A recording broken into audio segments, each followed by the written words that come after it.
Hi everyone, good morning. This is Dheeraj Arora before you from Club of English. Welcome to my English learning platform. So guys, see, first day की class में हम लोगों ने दो sentences discuss किए थे. Let's talk about the third sentence today. आज हम तीसरे सेंटेंस की बात करते हैं और एक रियल लाइफ एग्जांपल से स्टार्ट करेंगे. थर्ड सेंटेंस, जैसे कि गाइज आप लोगों ने अपनी डे टू डे लाइफ में नोटिस किया होगा, जैसे गाइज आप लोगों ने मुझे कॉल की, मैंने कॉल पिक नहीं की. सो आपने कहा सर मैंने आपको कॉल की थी, आपने कॉल नहीं पिक की. मैंने कहा यार मैं ड्राइव कर रहा था, या मेरा काम पढ़ाना है तो मैं पढ़ा रहा था, या फॉर एग्जाम्पल मैं सो रहा था. गाइज मैं पढ़ा रहा था, मैं सो रहा था, मैं ड्राइव कर रहा था, मैं खाना खा रहा था. कहने का मतलब काम तो यहाँ भी चल रहा है. सो रहा था, खा रहा था, मैं ड्राइव कर रहा था, काम तो यहाँ भी चल रहा है. बट यहाँ पे काम पास्ट में चल रहा है. इसका मतलब काम चल रहा है, so it means action plus ING तो हमें यूज करना है. बट काम पास्ट में चल रहा है, सो उस केस में गाइस लिसन, उस केस में हमें कुछ नहीं करना, सिर्फ एक्शन प्लस आईएनजी तो रहेगा. बट पास्ट में जो हेल्पिंग वर्ब्स हम लोग यूज करते हैं guys, they are those word. मतलब अगर आप पास्ट के सेंटेंस की बात करना चाहते हैं तो उस केस में आपने आई के साथ वोज, ही के साथ वोज और शी के साथ वोज. जहां पर पहले आप आर लगा रहे थे वहां पे आपने वर कर देना है. Right guys. सो अगर आपने जो सेंटेंस मैंने एग्जांपल में लिए थे उनको अगर आप कन्वर्ट करना चाहते हैं, इट्स वेरी सिंपल. जैसे आपने मुझे कॉल की तो मैं बता सकता हूँ I was driving, I was taking food, I was sleeping. मैं सो रहा था, मैं ड्राइव कर रहा था, मैं खाना खा रहा था. It's very very simple. Right guys. So कहने का मतलब अगर मैं पहले और दूसरे सेंटेंस को पहले और तीसरे सेंटेंस को थोड़ा सा कंपेयर करूं, सो काफी नैरो मार्जिन है. इसमें मैं कहता हूं कि मैं पढ़ा रहा हूं और इसमें मैं कहता हूं मैं पढ़ा रहा था. Right guys. That's very simple, that's very very simple.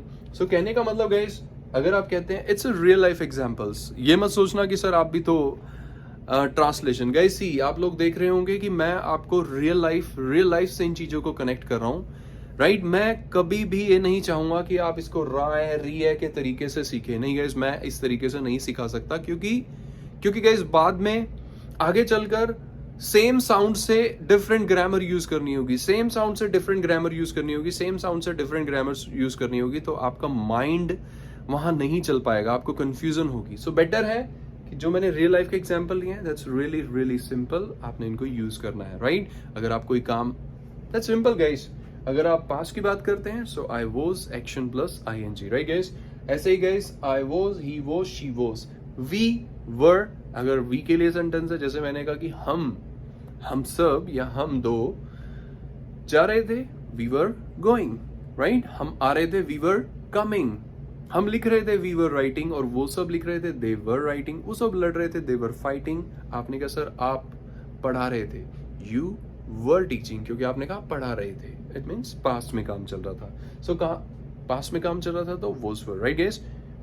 चलिए गाइस, एक काम करते हैं, उसके बाद नेक्स्ट फोर्थ सेंटेंस पे मूव करते हैं guys. The fourth sentence of English, that is, जैसे कि गाइस मैंने आपको इस सेंटेंस में बताया था, आप लोगों को याद होगा, थर्ड सेंटेंस जिसमें काम हो चुका है. जैसे हम कहते हैं कि वो जा चुका है, मैं लिख चुका हूं, आई हैव रिटर्न. वो जा चुका है, ही हैज गॉन. बट कभी कभी गाइस, कभी कभी हमें ऐसा भी बोलना होता है, जैसे मैंने कहा कि मैंने आपको वहां भेजा था तो आप उससे मिल के आए. आपने कहा सर वो, अरे सर वो तो जा चुका था. Right guys. कहने का मतलब काम पास्ट में ही खत्म हो चुका था. कहने का मतलब काम खत्म हो चुका था. एक्शन प्लस थर्ड फॉर्म तो रहेगा guys, action plus third form तो यहाँ रहेगा. बट गाइस काम पास्ट में ही खत्म हो चुका था, तो इसका मतलब हमें हैजर्ड की जरूरत नहीं है. एक्शन प्लस थर्ड फॉर्म के साथ अब गाइस हम लोग लगाएंगे हैड. अब हैड जो है वो सिर्फ अकेला है, तो इसका मतलब सभी के साथ, क्योंकि सेंटेंसेस हमें आई, ही, शी, वी, दे, यू सभी के बनाने आने चाहिए, तो सभी के साथ हम लोग हैड यूज करने वाले हैं. Right guys. सो जैसे आपने कहा कि सर वो जा चुका था, right guys, so he had gone. Right guys. जैसे आपने मुझे कॉल की, राइट, मैंने कॉल पिक नहीं की, राइट, और आपने कॉल की थी 2 बजे रात को. आपने कहा सर आप कॉल की थी, आपने कॉल नहीं पिक की. भाई मैं सो चुका था, I had slept. I know guys, this sentence is very less useful, but we should know it. What's the use of this sentence? इस sentence का क्या use है? इस sentence को हमें बहुत कम use करना होता है इंग्लिश में, बट हमें पता रहना चाहिए, ये कहीं ना कहीं confusion का पार्ट जरूर बनता है. Right guys. हम ओपनली इस सेंटेंस को यूज करते हैं, राइट गाइस, ठीक है। सो कहने का मतलब आपको दोनों का डिफरेंस पता रहना चाहिए, राइट। अगर आप कहते हैं कि मैं जा चुका हूं, सो आई हैव गॉन, और जा चुका था तो आई हैड गॉन। अगर आप ही की बात करते हैं कि वो खाना खा चुका है, सो खा चुका है, ही हैज टेकन फूड, और खा चुका था तो ही हैड टेकन फूड। ऐसे ही कंपैरिजन करके आप they have, they had, you have, you had, we have, we had, she has and she had, इन सब के लिए भी कोई भी एक्शन सोच के आप सेंटेंसेस बना सकते हैं। It's really really easy, right guys. So this is the third sentence and this is the fourth sentence. Thank you guys, thank you so much, right? This is your third and fourth sentence. Keep learning, stay tuned, bye bye.